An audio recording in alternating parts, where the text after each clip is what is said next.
liebe Gäste, die da sind. Es freut uns sehr, Sie zu unserem heutigen Abend zu begrüßen.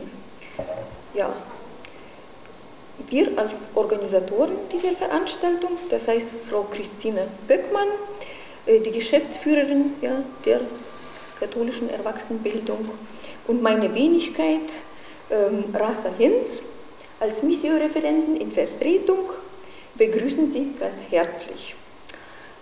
Heute liegt unser Fokus in Pakistan. Schön, dass Sie da sind. Ich begrüße auch die Referentin, Frau Madiha Shah. Sie kommt aus Pakistan und in ihrem Heimatland hat sie ihren Bachelor im Bereich Bildung gemacht und 2022 hat Frau Shah ihren Master in Sozialanthropologie an der Universität in Zürich in der Schweiz erworben. Momentan arbeitet sie bei Missio in Aachen und wir sind froh, dass Sie da sind und dass Sie heute einen Vortrag über die Lage, die Situation der Frauen in Pakistan halten. Ja, ich möchte auch unsere Dolmetscherin, Frau Sadia Warich, begrüßen. Sie kommt auch aus Pakistan. Frau Warich hat einen Master in Psychologie und sie hat in der Auslandsgesellschaft Magdeburg im Programm Bundesfreiwilligen mit Flüchtlingsbezug gearbeitet. Ja. Schön, dass Sie da sind und dass Sie uns helfen beim Dolmetschen. Ja.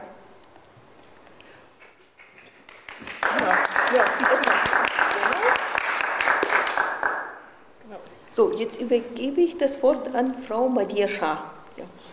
So, my name is Madiha. I'm from the northern part of Pakistan. I did my bachelor's in Pakistan and I basically did my research project, my bachelor research project on the arranged marriages in Islamabad, Pakistan. And then I did my, for master's, I moved to Zurich. I did my master's from University of Zurich, Switzerland, and there I did my master Arbeit, the master thesis on the purity concept connected with women. And it's basically in the northeast of Pakistan where there are minorities living, they are called Kailash people. So I did my master research there as an ethnographic studies. So now I'm doing my internship with Missio from last February. So I'm working with the project called Forced Marriage and Forced Conversion in Pakistan. So today I'm here to present the project and talk about the women's rights in Pakistan and the forced marriage and forced conversion in Pakistan. Meine Freundin ist aus Pakistan, sie heißt Madiha Shah. Sie ist ursprünglich von nördlich Pakistan, Hunza. Und sie hat ihre Bachelor in Islamabad gemacht. Und deswegen Hauptthema war Zwangsehe in Pakistan. Nachher sie war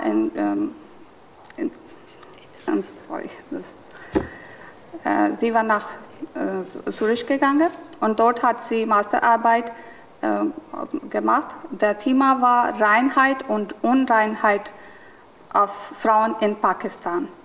Und seit letztem Februar sie arbeitet im Missio. Dort macht sie ein Praktikum und der Hauptbereich ist Zwangsehe und Zwangskonversion in Pakistan von Minderheiten.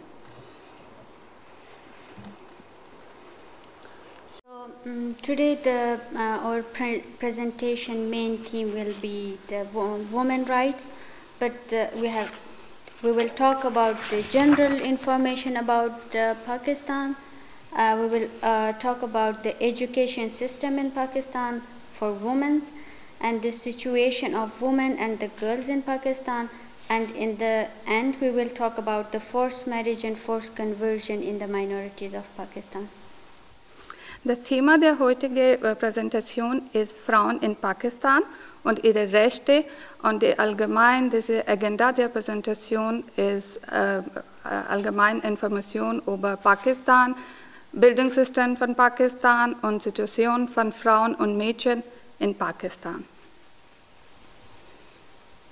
So, a just overview of Pakistan is Pakistan was got independence from it was called subcontinent, but it got independence in 14th of August 1974. The total area of Pakistan, you can see, and the population is over 225 million. The language spoken in Pakistan, the main language is Urdu, but we speak also in the education system. Mostly our education system is in English. The literacy rate of overall Pakistan is 59%. The capital city of Pakistan is Islamabad, and the population, the religion of Pakistan is mostly 96% is Muslim, and the minorities of Pakistan are 4% of Hindus, Christians, and other religions like Kalashi people, Ahmadis, and yeah. Früher war Pakistan und India war ein Land zusammen, und in 1947 sie waren Freiland geworden, beide, Pakistan und India. Und Pakistan, 96% Bevölkerung von Pakistan sind Muslim.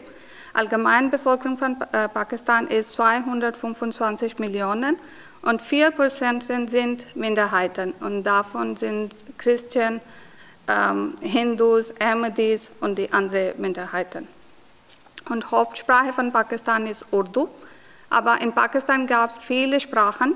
Jede Provinz hat eigene Sprache, und außerdem im Schulsystem und Bildungssystem, wir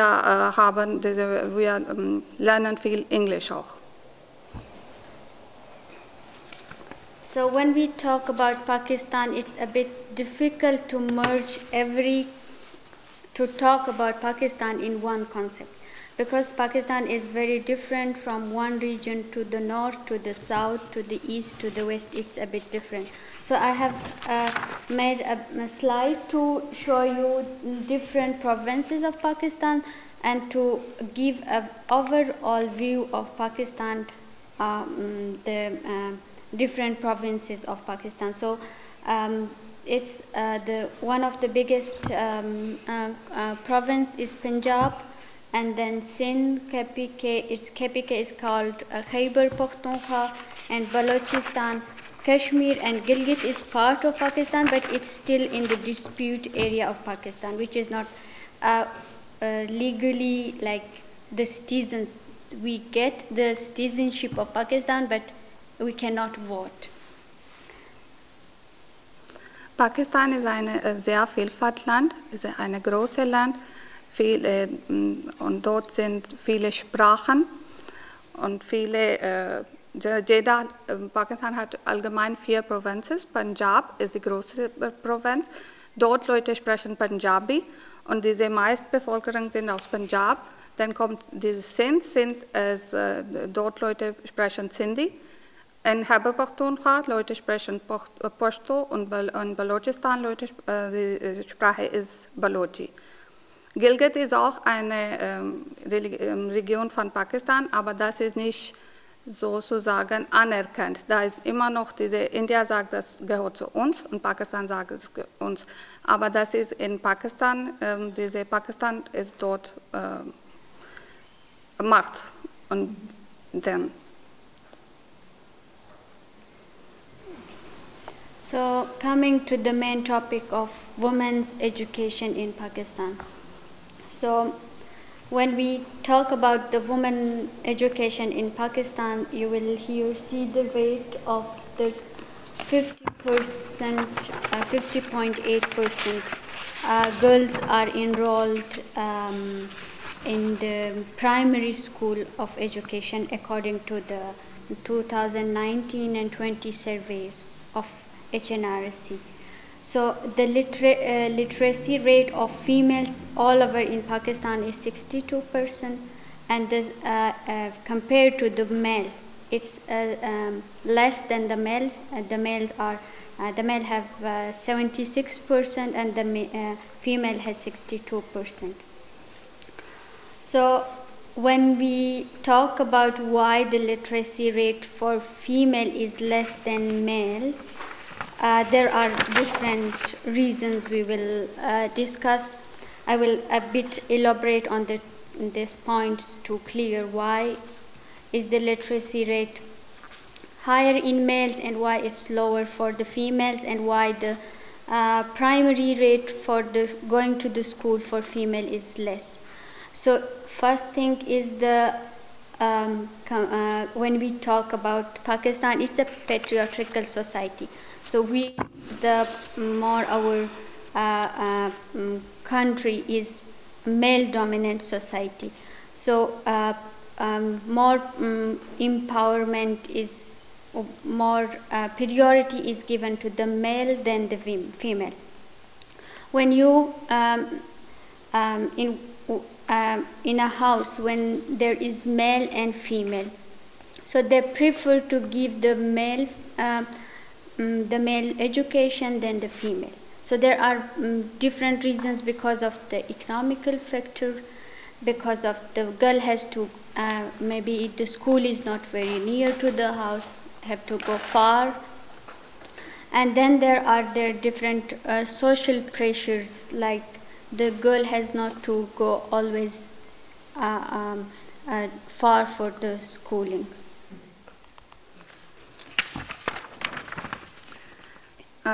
Jetzt sprechen wir über dieses Bildungssystem und Bildung von Frauen von Pakistan.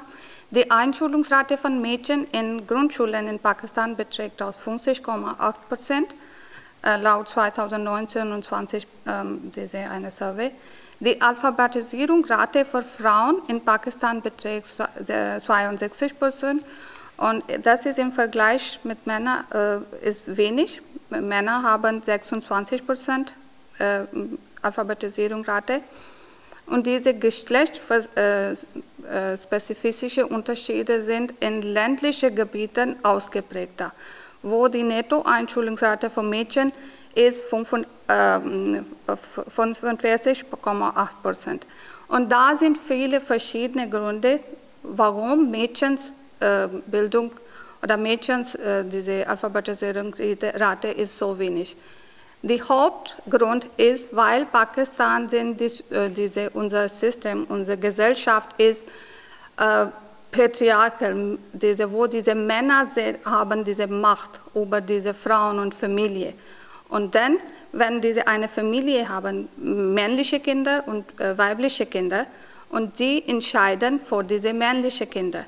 Manchmal der Grund ist diese Geld.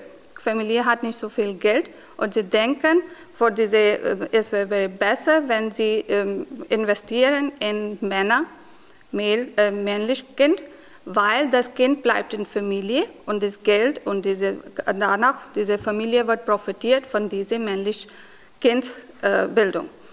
Weil diese Frauen gehen weg, die Mädchen wird heiratet und gehen in andere Haushalt, und dann sie wollen nicht für diese weibliche Kind wollen sie nicht investieren. Manchmal diese Pakistan ist nicht sozusagen so eine sehr, was sagt man, safe? Sicher. Diese Sicherheit für Leute sind sehr, denken, diese Sicherheit von Mädchen ist sehr wichtig, und sie wollten nicht die Frauen oder Mädchen allein zu anderen Orten gehen lassen. Und darum, sie brauchen mehr Geld in Frauen oder so in Schule oder die andere schicken, und das leisten sie manchmal nicht. Und deswegen auch sind wenig Frauen haben Chance für Schulbildung oder Ausbildung. So yeah, so when we talk about the women education, so In the rural areas, it's a big problem because 45% of the girls are going to school in the rural areas, because in the rural areas there is not, everyone has not access to the school because the villages are far from each other, and in every village there is not, and they don't have a proper schools. So when it comes to the primary school till 5th grade or 6th grade, it is possible. But when it goes a bit higher to 10th grade or to the higher school, it reduces, because in every village they don't have the school in every village. So it's so parents do not agree to send their children to or they don't afford to send their children to the daughters to the other cities. In ländlichen Gebieten sind sehr wenig Sekundarschule oder Hochschulen.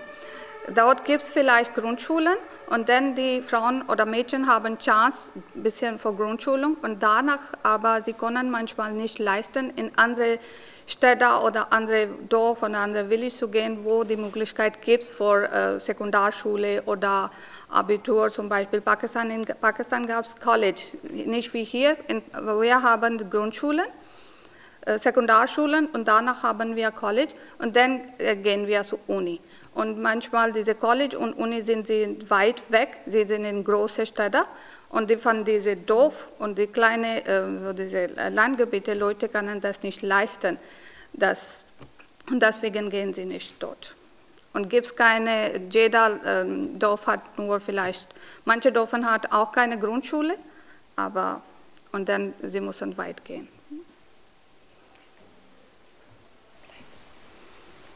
So,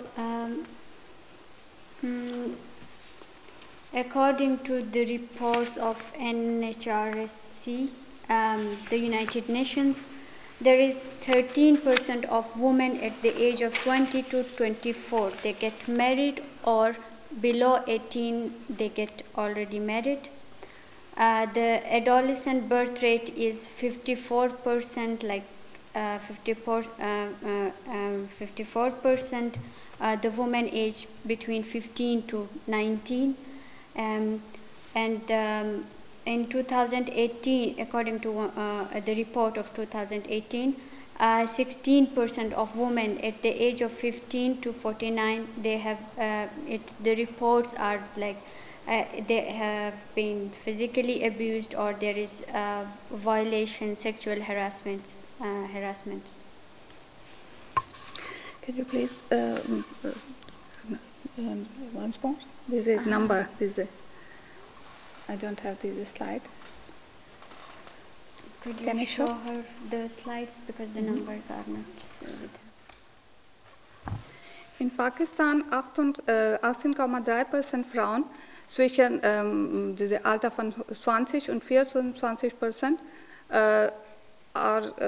sind verheiratet vor die Alter von 18 Jahre alt. Und sie geboren Kinder, bevor sie sind 15 oder 19 Jahre alt.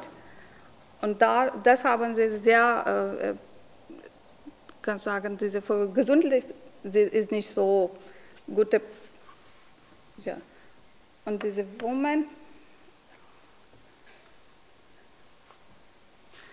Und das ist so, diese Frauen von 15 bis 49 Jahre alt sind in diese Sexual Harassment, ja, diese Harassment, ganz kleinen Moment. Missbraucht, sind sexuell missbraucht. Und das ist eine große Nummer. Viele Frauen, die einmal oder mehrmal im Leben so haben das erlebt im Leben. Ja. Und das manchmal diese häusliche Gewalt, häusliche Missbrauch, das gibt es auch. Und diese ein Drittel Kinder zwischen 5 und 16 Jahren gehen nicht in Schule.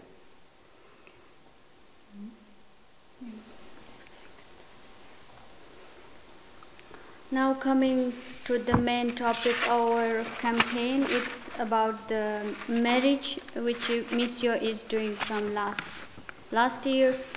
So I will first tell you about the general concept of marriage in Pakistan, that how the marriage is in Pakistan. So mostly the marriages are arranged marriages, cousin marriages, and sometimes semi-marriages, and then in the end it's love marriage. So when it comes to arranged marriage, mostly the marriages are arranged. It's between the families of the bride and the groom, that they talk with each other, they look if the marriage will be successful or not. It's between the parents. It's not the groom and the bride, or the children are not involved, but it's the families who are involved in arranging the marriage. Das Hauptthema heute Präsentation ist diese Zwangsehe oder dieses Hochzeitssystem. Eine Hochzeitsart ist arrangierte Heirat.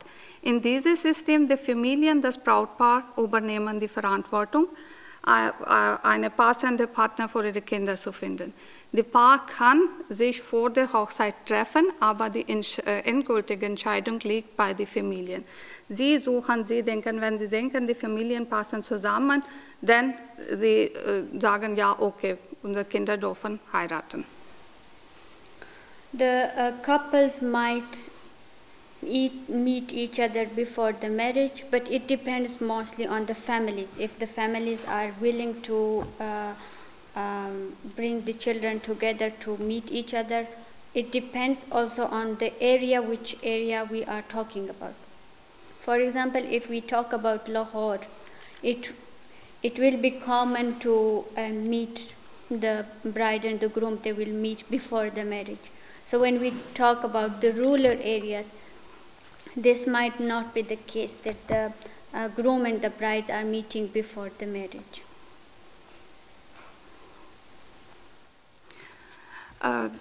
Dieses Paar kann sich vor der Hochzeit treffen, aber das ist abhängig von welcher Region die kommen. Wenn diese Region oder dieses Land ist ein bisschen modern, wie Beispiel Lahore, dort dürfen diese Mädchen und Jungen vor der Hochzeit treffen. Aber in wo die Region, wie die sind nicht so modern, sind diese konservativ Areas sind, dort Leute darf das nicht machen. Die dürfen nicht vor Hochzeit miteinander sprechen oder draußen treffen. Nur Familie entscheidet, die dürfen oder nicht. Ich habe eine Frage zu den arrangierten Ehen, weil es heißt, dann können die heiraten, die beiden. Können oder müssen heiraten, wenn die Eltern sagen, die beiden Elternteile sagen, ihr passt zusammen, wir möchten, dass ihr heiratet.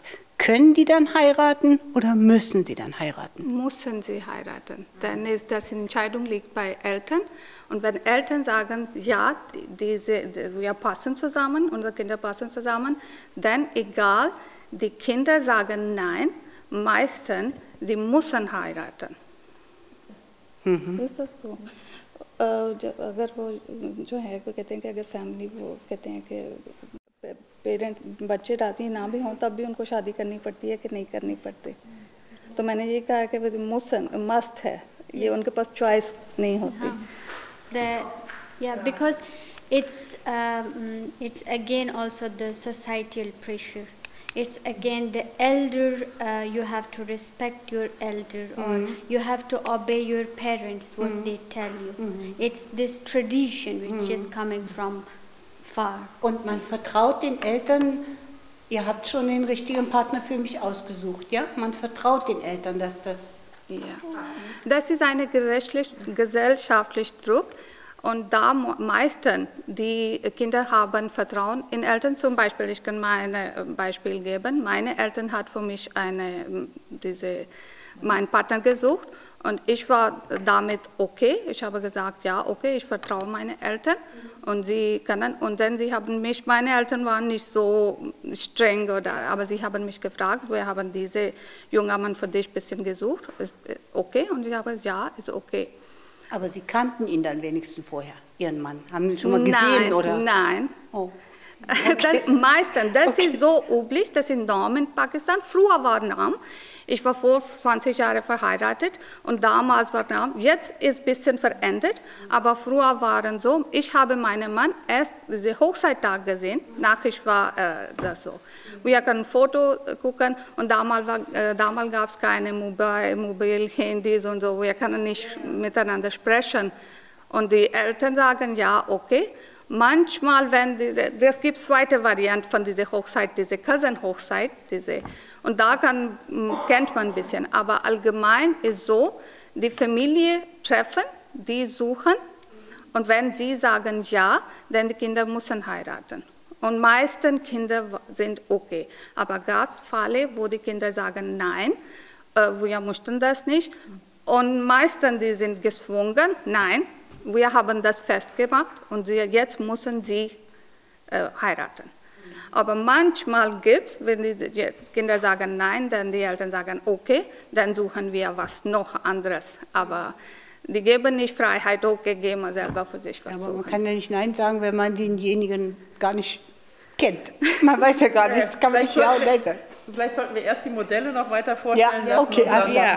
Ich glaube, diskutieren sollten wir dann hinterher nochmal. Aber das ist sehr üblich, immer noch. Diese viele Hochzeit ist so gemacht. Es gibt ja keine Statistik darüber, wie viel Prozent wie gut, wie viel Prozent nicht. So in the semi marriages,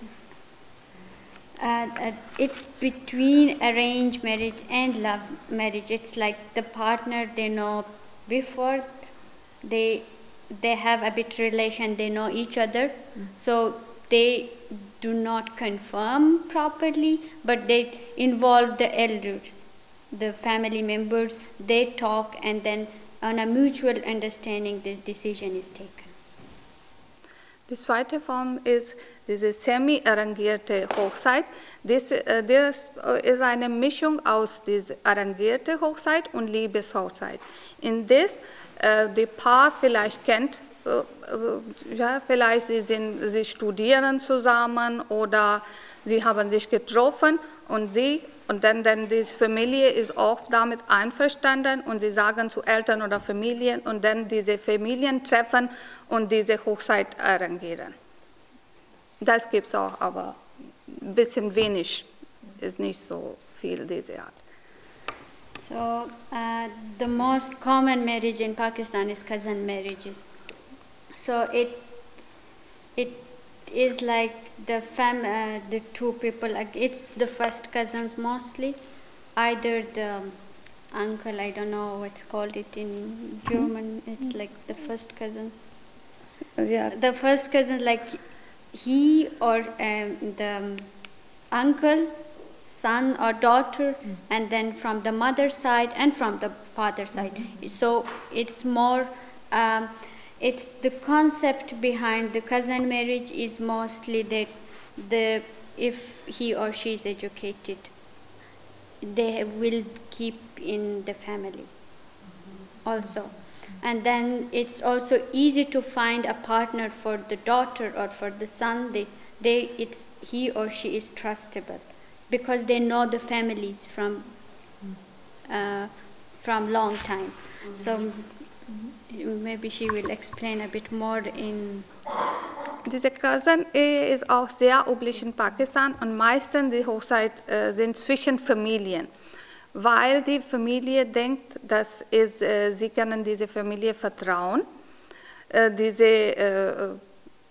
Und dann diese Hochzeit ist zwischen Cousins, zum Beispiel die Mutters Nichte oder Neffe oder Vaters Nichte oder Neffe. Und sie bleiben dann, und dann diese eine sehr gängige Praxis in Pakistan und wird oft als eine Möglichkeit angesehen, Reichtum und Eigentum in der Familie zu halten. Leute wollen nicht diese Property oder diese Eigentum, wenn sie außer Familie heiraten, denn diese Wert geht auch außer Familie.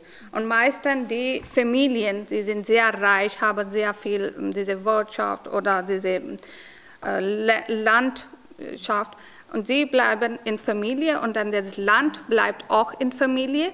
Und da gab es auch manchmal diese unpassende Hochzeit.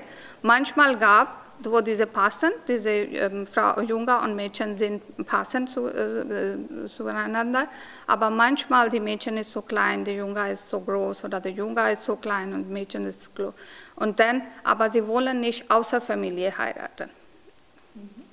Und die müssen, manche Familien sind sehr streng, sie wollen überhaupt nicht raus die Familie heiraten, aber manche Familien sind okay, sie sagen ja, wenn eine passende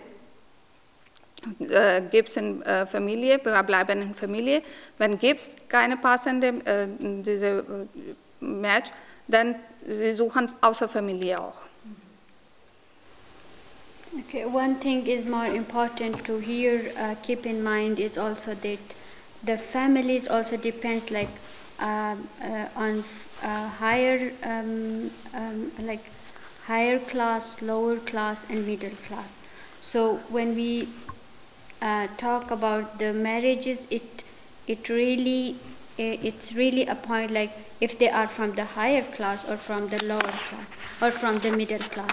So in most of the families, the cousin marriages are from the lower class and from the middle class, and it's highly practiced in the middle class of middle class. In upper class gab es auch so Fälle, wo die sind sehr reich. It's not very high. Ja. Aber Pakistan-Gesellschaft ist, sind sehr reiche, diese Upper Class, diese obere Klasse, dann eine Mittel. Und dann sind sie unter die Leute, die sind nicht so, ja, die sind arm.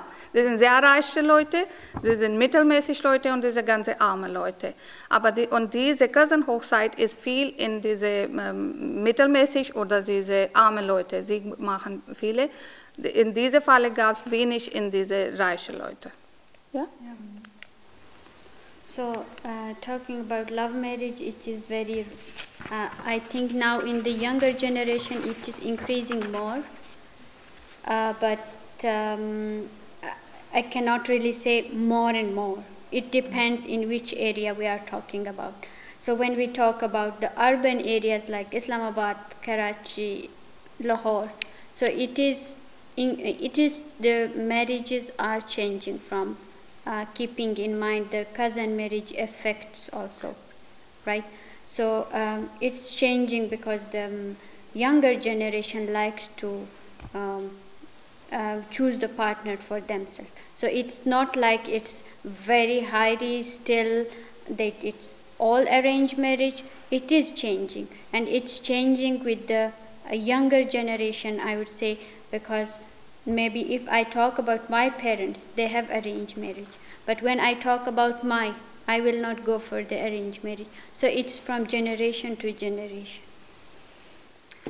Liebesheiraten wurden in Pakistan immer häufiger, besonders in städtischen Gebieten, zum Beispiel Lahore, Islamabad, wo die Leute. Und da diese jüngliche Generation würde nicht mehr arrangierte Hochzeit machen, sie wollen lieber diese Liebeshochzeit machen, sie wollen selber für sich einen Partner suchen, aber das ist abhängig von Gebieten. Meistens sind in die städtlichen Gebieten dieser Trend ist mehr geworden. Aber in ländlichen Gebieten, dieser Trend ist immer noch nicht so hoch. Und diese auch in Generation, in alter Generation, zum Beispiel die Eltern von Frau Shah und von meiner Generation, das war sehr üblich, arrangierte Hochzeit machen, aber heutige Generation, heutige junge Leute, sie wollen keine arrangierte Hochzeit machen, sie wollen für sich selber einen Partner suchen. So, The missio has a campaign going on of forced marriage and forced conversion in minorities of Pakistan. So it's basically we are highlighting the Christian communities in Pakistan, that how is the forced marriage and forced conversion going within the Christian community in Pakistan. Next. Ja, Missio arbeitet für diese Zwang-Ehe und Zwangskonvertierung in Pakistan, und die Fokus ist über diese katholische Minderheiten. Da ist eine Trend, wo diese Zwang-Ehe gab, und die sind Zwangskonversion. Ja. So here I have added a map where you can see that where are the most of the Christian communities living in Pakistan. So it's 1.88% are living in the Punjab side, in the Punjab, and 0.85% in Sindh, and Khyber Pakhtunkhwa is 0.14%, in Balochistan there is 0.28%, and in Islamabad territory is 4.34%. So this is the all over figures, which is like where the Christian community is living in different parts of Pakistan. So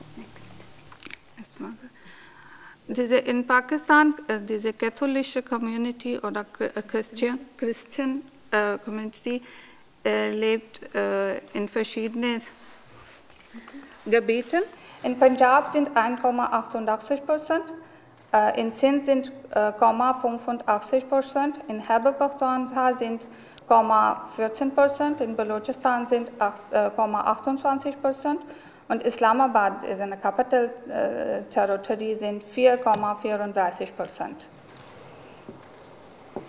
So, talking about the forced marriages all over in Pakistan, there are different types of forced marriages in Pakistan. It's Vata Satta, which is called like exchange of daughters, or yeah. So, shall I tell, or will you first do it in the next one? Okay, erstmal. Ja. In Pakistan gibt es verschiedene Arten von dieser Zwang-Ehe. Eine Art ist Vata Satta. Vata Satta ist eine Hochzeit, in dem Mädchen, diese beiden Geschwister, Junge und Mädchen, sind heiratet zu anderen Familie, und da sind auch Bruder und Schwester. Und zum Beispiel, wenn mein Bruder möchte heiraten, eine Mädchen oder meine Familie, dann müssen die Mädchen auch verheiratet sein. Das ist eine Exchange, wie Barter System, diese Exchange. Austausch. Sie geben eigene Tochter und nehmen Tochter von der anderen Familie. Und manchmal, das ist ein Muss. Wir geben eigene Tochter, nur wenn sie geben uns unsere Tochter. Und manchmal, das ist sehr schlimm, weil ein Paar ist immer glücklich, aber die andere Paar hat Probleme, und dann der Paar, wer hat keine Probleme, muss auch Konsequenzen bezahlen. Die Familie sagen immer, wenn unsere Tochter ist nicht glücklich, warum die andere Tochter ist glücklich, du musst auch ein bisschen misshandeln oder so ein bisschen, das ist auch, diese Form ist nicht so schön. Weil wenn beide Paar sind glücklich, ist okay, aber wenn ein Paar ist glücklich und ein nicht, dann ist schwer für andere Paar. So, Velmar, we discussed it like there is a bit like, because it also depends on which region we are talking about. So it's the marriage of a kind of kidnapping, like when for the higher class, I must say, the higher, or like the Chaudhary people, like the landowners or land lawyers, right? So when the son has he fell in love with someone. So if the family doesn't agree, so he kidnaps, basically. So it's a kind of this forced marriage, and it's very common for the minorities in Pakistan, which is according to the United Nations, which is now they are working on it, is the most basic problem is this kidnapping marriages for the minorities, and it's not only for the Christian community; it's also for the Hindus, for other communities also, and then it's forced to convert them. It's not that they are forced to marriage, but then they have to convert also to the other religion, to Islam or any other religion, which is, yeah. Die andere Art von Zwangsehe ist Wahlwahl. Das ist auch abhängig von Gebieten.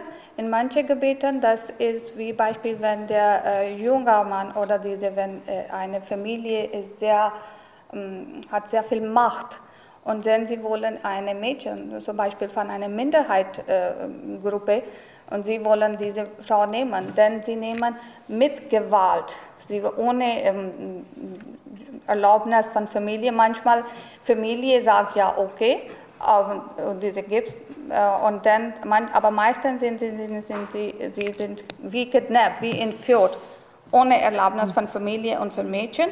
Und wenn sie sind von einer Minderheitengruppe von Pakistan, dann sie sind nachher gezwungen zu konvertieren. Sie müssen diese Religion wechseln.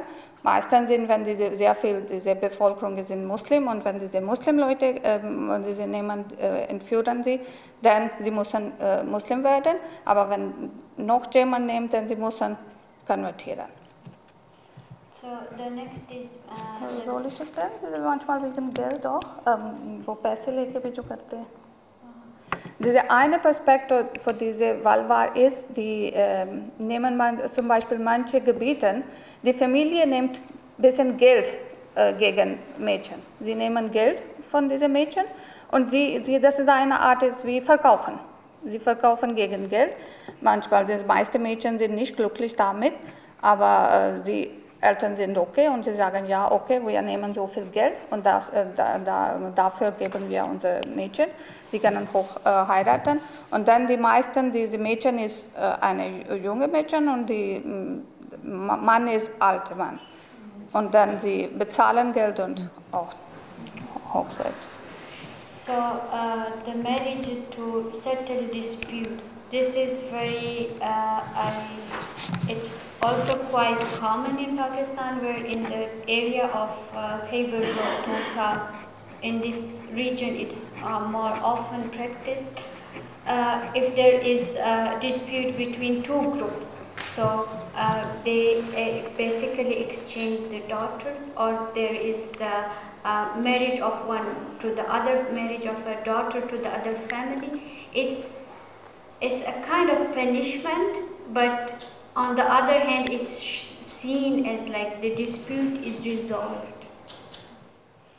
Diese Wani-Hochzeit ist auch eine Zwangsehe. In dieser Hochzeit, das ist für diese Streitigkeit beizulegen.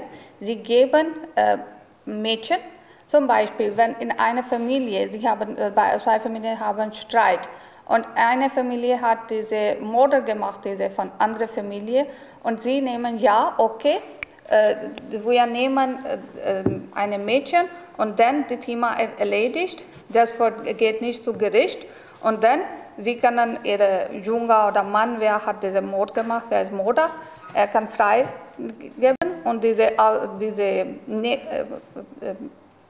und wir nehmen diese Tochter oder Schwester oder Familie, egal welche, eine Mädchen von den Familien, als diese,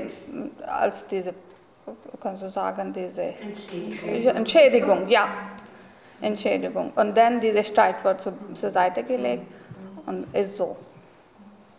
Aber diese Frauen haben keine Rechte, zum Beispiel, wenn eine Wani ist eine Braut, wenn ist auch eine Braut, aber diese Braut hat keine Rechte. Sie ist wie Diener behandelt. Ja, das ist nicht so. Then there is a kind of forced marriage which is called Quran, marriage with Quran.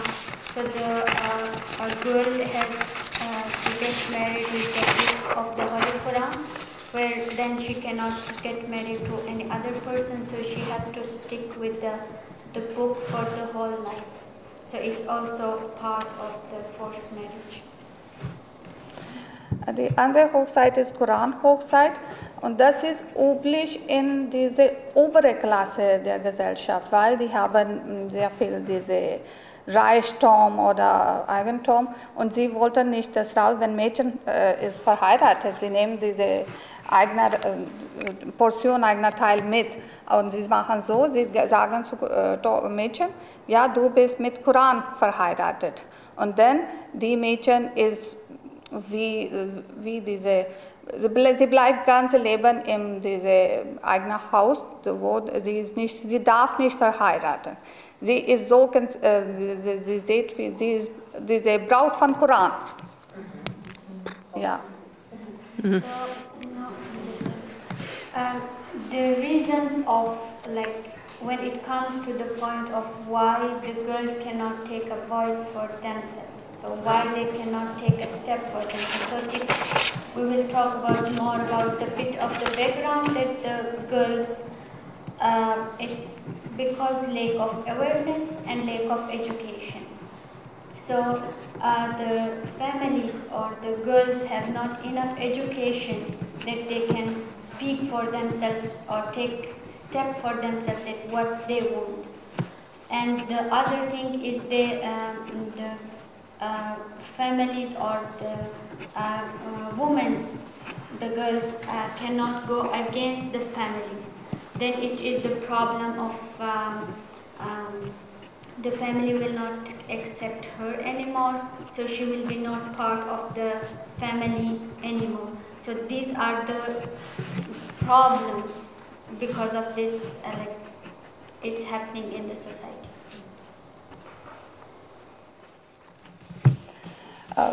Warum? Die Gründe, warum Mädchen sprechen nicht für sich und warum sie nicht protestieren, weil sie sind nicht so gut ausgebildet. Sie können für sich nicht was alleine machen, sie sind abhängig von Familie. Wenn sie sagen, ja, okay, wenn wir gehen gegen die Wünsche von Familie, wir können für uns nichts machen. Und deswegen, sie sagen, sie wurden gezwungen, in was zu machen. Und dann, das kommt dieser Gesellschaftsdruck. Sie wollen nicht diese, wenn sie sagen, ja, okay, wir machen das, denn sie sind so wie draußen von Familie. Sie sind ausgestoßen von Familie und dann sie sind so keine emotional, so haben keine von dieser Familie und sie sind fühlen sie allein, einsam und deswegen, weil sie sind nicht diese unabhängig von diese finanzielle Unabhängigkeit ist nicht da. Sie sind für alle, sie sind abhängig von Familie, von Finanzen, von emotional, von Haus, allen darum, sie sagen nichts. So this is just an overview to show you that in Pakistan there are different rules and there are women rights actually for the women, but it's not practiced or it's not, there are rules but it's not implemented. For example, when we talk about the protection of women at the workplace, if there is a harassment case at the workplace, so there are rules, there are, but it's not practiced, it's not implemented in the workplaces. So there are actually things which is, if for example, if we talk about the child marriage in Pakistan, there is actually rules against this, that a girl cannot marry below 16, right? but no one is taking step for it. No one is talking about it. In Pakistan gibt es diese Gesetz zum Schutz von Frauen, von Kindern, aber da gibt es keine Implementierung von diesem Gesetz. Zum Beispiel, das gibt es ein Gesetz, das Schutz vor Belastung von Frauen am Arbeitsplatz. Und dieses Gesetz bietet Frauen rechtlichen Schutz vor Belastung am Arbeitsplatz. Nach einer anderen Art ist diese Asset-Kontrolle und diese Asset-Kriminalität, Prävention, Bill gibt es auch. Vielleicht haben Sie gehört, manchmal gab es Fälle, wo diese Asset wird getroffen, diese Waffen und Mädchen, die haben das Gesicht ist kaputt. Ja, die Säure. Ja, Säure. Ja, Säure. Diese Säure, und das ist auch, das gab es, manchmal hört man oft da, dieses Fall. Wenn zum Beispiel, wenn ein Mädchen sagt, ja, nein, ich wollte diesen Mann nicht heiraten, und manchmal sie nehmen Rache und sie werfen diese Säure über diese Mädchen. Manchmal sie sind tot, aber das Gesicht oder so, Leben ist kaputt. Und für das gab es auch eine Prävention-Bill. Und dieses Gesetzentwurf kriminalisierte Sauerangriffe und führte strenge Strafen vor Täter ein. Aber Problem ist, diese Gesetze sind da, aber keine Implementierung. Yeah, so there are different laws I have mentioned it. One thing is it's very new also, this laws, it's not too old. This laws, you can see that one was in 2010, 2010 to 2016 and even 2018, so it's not very old. And also people in the rural areas, they don't know. And these rules or this, the laws are not publicly taught, that people become aware that there are laws against this. So there are actually laws, but unfortunately it's not implemented. Diese Gesetze sind neu, sie sind nicht so alt. Und manche Leute, especially in diese ländlichen Gebieten, wissen nicht, dass es solche Gesetze gab. Und darum. Yeah, so one thing is very positive is the Aurat March. It's a feminist activists which are working for the women's rights in Pakistan. So through this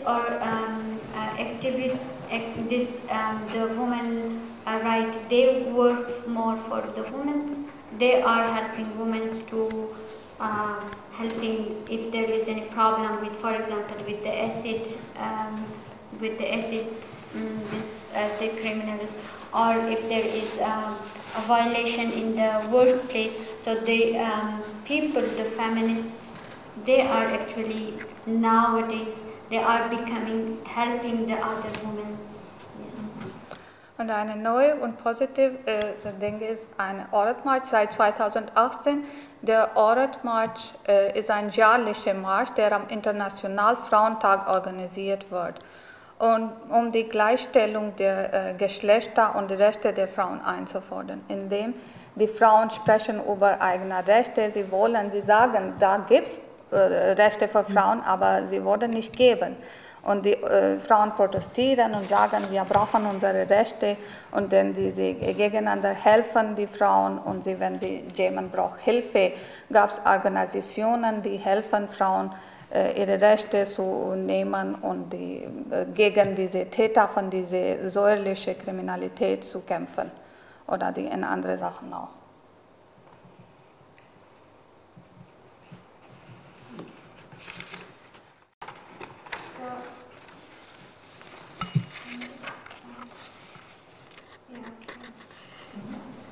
I think I would also add more about the forced conversion a bit, because it's our main our project, our main topic also. It's how is the forced conversion in Pakistan with minorities. So when we talk about the forced conversion in Pakistan for minorities, it's not only for the females, right? So it's also for the male. There is a new case which was reported like maybe 2 months ago, where a male from the Christian community, he was working in a I don't know what's called this land. A chaudhry is called. It's a landowners, land lawyers. Yeah. These people there. So he was forcibly married the worker at their place where they both were working. So it's not, when we talk, it's not only the women are converted to the Muslim or to the other religion, it's also on the other side. It's also for the male, that the male are also forced to get married to the Muslim woman or to the other, because they are working under someone. Can you please explain how is male? मर्द को भी उसमें कन्वर्ट किया जाता है, और उसकी वजह क्या होती है? बिकॉज दे आर किसी के अंडर में काम करे वाला। अच्छा, जैसे वो किसी का मुलाजम है, जी, ठीक है, तो वो उसका मुलाजम है, तो फिर उसको वो फोर्स करते हैं कि वो भी जो है कि वो उनके रिलीजन को एक्सेप्ट कर ले, ठीक है। Die Zwangskonversion gibt es nicht nur für Mädchen, manchmal gab es diese für Männer, sind auch betroffen. Ein Beispiel ist, wenn eine Minderheit, diese Person arbeitet bei einer Muslimfamilie und diese Familie zwingen diesen Mann zu konvertieren, weil sie stark sind und zum Beispiel sie sagen, sie soll auch Muslim werden.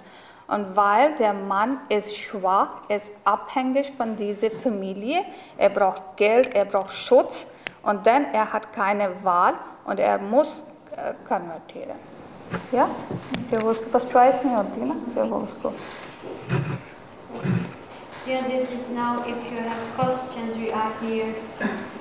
I would be happy if there is in English questions. Yeah.